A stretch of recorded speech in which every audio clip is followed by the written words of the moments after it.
दोस्तों, आप सभी ने भगवान राम और सीता की कई कहानियाँ सुनी और पढ़ी होगी, लेकिन एक कहानी ऐसा भी है जिसे आप लोग कम ही जानते होंगे। इस कहानी से आपको ये पता चलने वाला है कि सीता माता को राम जी से अलग क्यों रहना पड़ा था। एक तोते के श्राप के कारण दोनों को अलग रहना पड़ा था।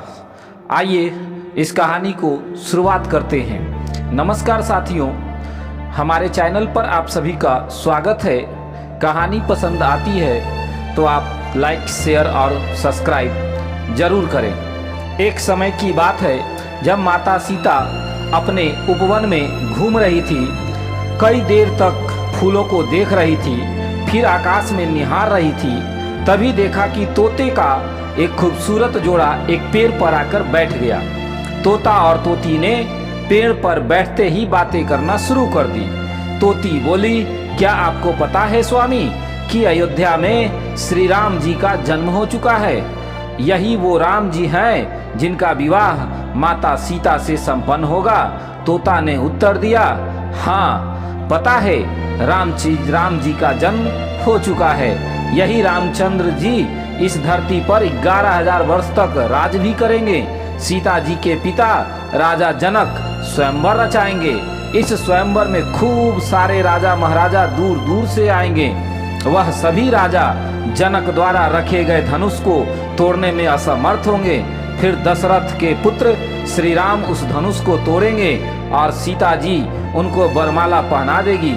सीता जी उनकी बातों को ध्यान पूर्वक सुन रही थी। सीता जी को बहुत उत्सुकता हुई अपने भविष्य को जानने की। वह उन दोनों के पास गई। जब उन दोनों ने सीता माता को आते देखा तो वह दोनों डर गए।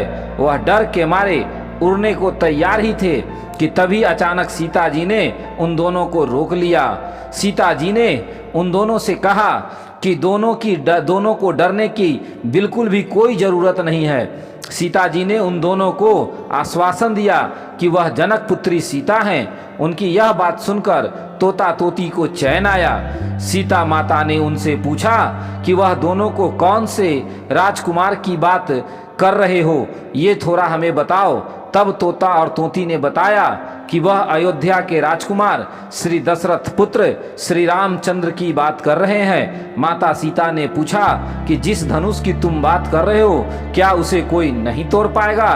तो इस पर तोते ने कहा, वह धनुष केवल रामचंद्र जी ही तोड़ पाएंगे। इसके बाद सीता माता ने पूछा कि उन दोनों को इतनी गहरी बात किसने बताई? तो तोता और तोती उन दोनों को यह कथन महर्षि वाल्मीकि ने सुनाई थी।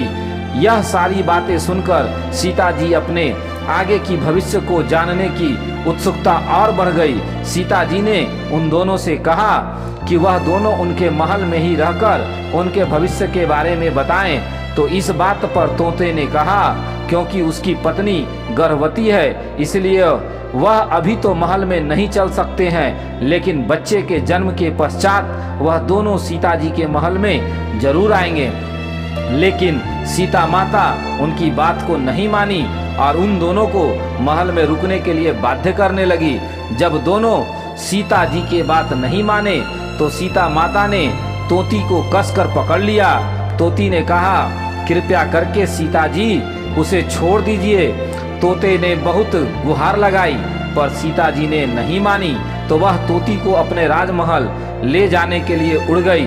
तभी तोती ने कहा कि वह आखिरी बार कहती है कि उसे सीता जी को छोड़ दे, वरना हम आपको श्राप दे देंगे। इस बात पर सीता जी ने कहा कि राजकुमारी को कभी श्राप नहीं लगता है। अंत में तोती ने श्राप दे ही दिया।